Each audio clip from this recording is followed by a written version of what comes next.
Tu viaje que aún no has salido a ningún lado, que es el de Rusia. Ojo, ¿eh?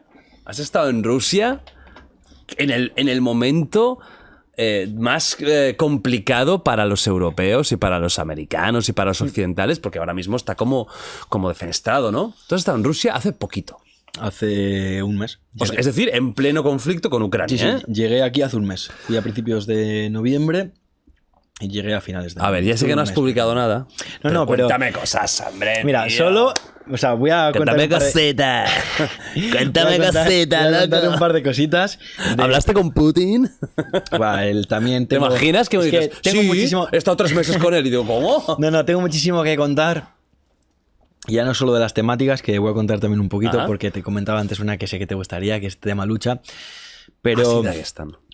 Pero el tema es que simplemente a nivel social y político voy a contar muchas cositas, algunas relacionadas con la guerra, que es que yo, bueno, sí lo menciono en algunos vídeos, no lo he tratado tan directamente. Yo no he tratado temáticas de actualidad, bueno, sí, Chechenia tal vez, porque era más histórico, pero no ha habido nada de actualidad como tal, hablando de conflicto, de relaciones internacionales de Rusia, de la guerra, o sea, nada. No ha sido por ese camino, No. ¿eh? Ha sido más Sí. al país. He ido por otro... A ver... Yo había un par de cosas que quería grabar allí desde antes del COVID, desde antes de la guerra. Me jodió el COVID, me jodió la guerra. ¿Qué tengo que hacer? Esperar a... O sea, si yo tengo la posibilidad de ir, digo porque hay gente que no le gusta, yo sé que hay gente que no le gusta que se visite ciertos países cuando están en conflicto, porque parece que estás moviendo un turismo. Yo fui centrado en una etnia de pastores nómadas de renos del Ártico. Y esa la tenía fichada desde hacía años. Era otra de las metas de este año, como la Antártida, como Siria. No había podido, por eso, por la guerra, sobre todo por el COVID. Ahora tuve la oportunidad y fui a eso. Hice varias cosas más por el Cáucaso y por el Ártico. Solo Cáucaso y el Ártico. Entré por Moscú. Pero bueno, pude conocer mucho de la situación. Entonces, sí voy a contar un poquito de eso, ¿vale? Porque esto sí que es de actualidad completamente. Tú para ir a Rusia no tienes ningún problema. Sacar el visado es fácil. Es más complicado que el resto porque el visado ruso no es tan fácil, pero es igual que siempre. No ha cambiado ¿En Madrid o en Barcelona? Mejor en Madrid si alguien quiere ir, porque en Barcelona... Bueno, no hablan mal de gente, pero mejor en Madrid, La chicos. burocracia en Barcelona no está bien, ¿no? Mejor en Madrid, chicos. Son más majos. Entonces... puedes ir. Ahora mismo los vuelos están abriendo también muchísimo más fácil, inclusive directos desde Estambul. Cuando yo fui no había, justo entraban cuando yo llegaba, pero muy muy caros. ¿Y cómo entonces ibas para Rusia? Dando vuelta. Claro, tú no puedes comprar...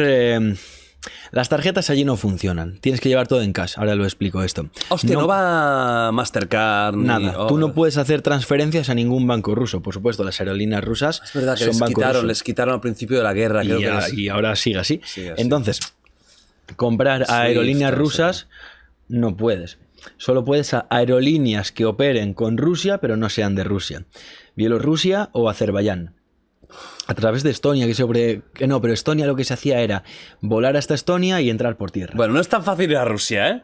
No es tan fácil. No, bueno, o sea, lo que yo hice es No es tan fácil, ¿eh? un vuelo de Madrid a Estambul y yo elegí por Azerbaiyán.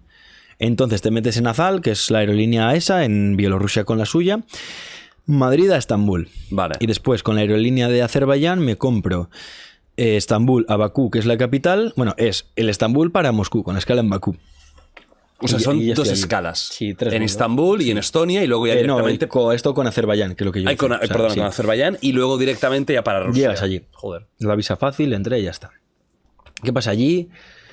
No puedes pagar con tarjeta, no puedes Putada sacar eso. dinero del banco, tienes que ir con euros y cambiar a rublos.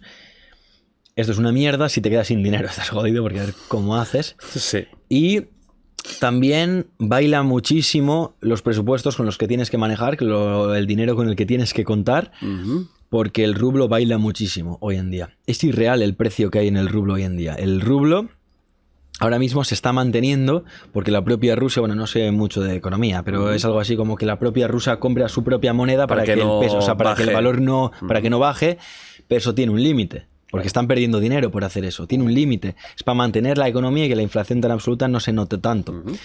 Eso va a haber un momento que va a haber, o sea, se va a caer en bloque.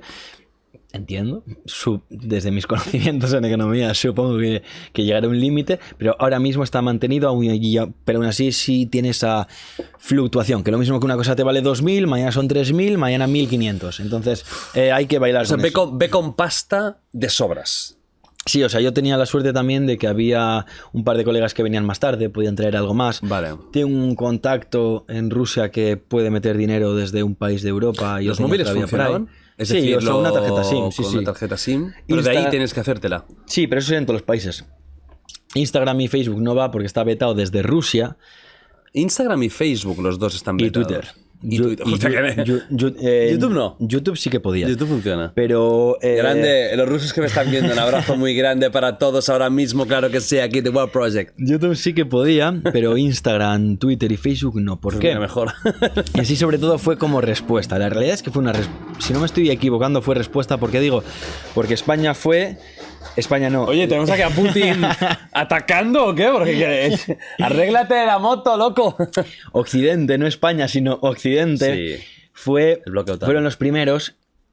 No solo el bloqueo, sino en censuraron cosas como RT, el Russia Today, todo esto, y RT documentales en YouTube, por ejemplo, ahora no se puede entrar y hacían documentales no solo sobre Rusia, sino desde el mundo entero. ¿RT no funciona en YouTube? Si lo buscas ya no va. Hostia. Porque está bueno, no sé ahora en estos momentos, durante meses ha estado bloqueado porque es desde Rusia. Y es una visión del mundo rusa. Y lo bloquearon. Entonces, no solo eso, sino que Zuckerberg, por ejemplo, en Facebook lo que dijo fue, tienen esas políticas de antiodio, ¿no? De antiviolencia y de antiodio. Bueno, pues cuando comenzó la guerra hubo un comunicado público de que había la excepción de que esa incitación al odio sí valía si era contra Putin. O sea, me acuerdo. Hubo muchas cosas así. Aquí. Entonces, obviamente desde Rusia dijeron a tomar por saco ni Facebook, ni esto ni lo otro. VPNs. Se maneja con VPN. Vale. Más cositas que puedo decir de Rusia que están bastante interesantes. ¿Cómo te trató la gente? Muy bien. ¿Notaste odio hacia el occidental? No, ¿Rabia? No. A ver, es una cultura diferente y de primera son mucho más fríos. Pero lo han sido siempre, ¿no? Saben muy poco inglés. Me sorprendió que no tienen ni puta idea de inglés. ¿Ni en Moscú? Algo. Pero tú estás en un restaurante de bien en Moscú y ni el camarero que, coño, al final es cuando va a llegar la gente, ¿no? Claro. Nadie sabe inglés. Muy poca gente sabe inglés, pero ni un hello. Y por cultura, por lo que sea, hacen muy poco por comprender. Se echan a la defensiva, no. Muy rápido. Y da la sensación que qué capullo, que no me quiere ni echar una mano en nada. Y de repente consigues un traductor de Google para decirles que lo que quiero es esto. Y dices, de repente te trae, que te llevo. Pero, o sea, como de primeras hay ese bloqueo que, o sea, socialmente se ve, o sea, se bloquean rápido cuando les hablo en inglés. En Rusia, o sea, en Moscú, sí se decía que hay menos hombres por tema de la guerra, los que han mandado a la guerra y los que han huido por no... Sí decían que hay menos hombres.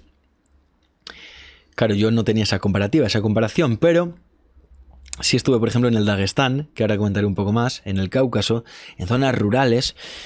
Y la realidad es que también se ha tirado mucho a nivel de reclutar de esas zonas rurales, de gente que igual no tiene tanta...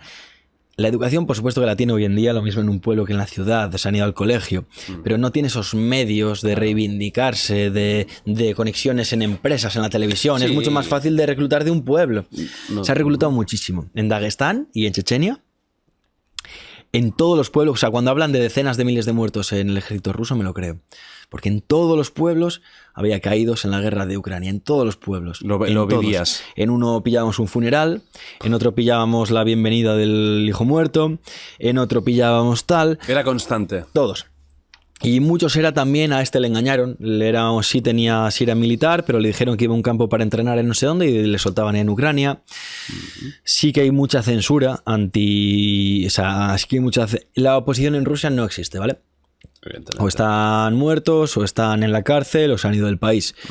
Decir no a la guerra públicamente puede conllevarte 2 o 3 años de cárcel si no tienes nada que ver con el ejército y hasta 15 años si has hecho algún tipo de servicio militar como mili. Es como una traición. O sea, no puedes decir que... Y allá hay muchos con servicios militares y tal. Entonces, si esos hacen una mención pública de no a la guerra, pueden ser más de una década de cárcel. Por lo tanto, callan.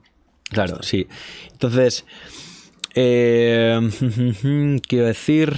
de Moscú, iba a decir de Moscú, y de Dagestán. Pero bueno, el tema es ese. No hay McDonald's, no hay muchas marcas, claro, todo eso ha cerrado, desaparecido. sí, Y mira todo que eso Moscú cerrado, estaba sí. llena de Dior, de Sí, Gucci.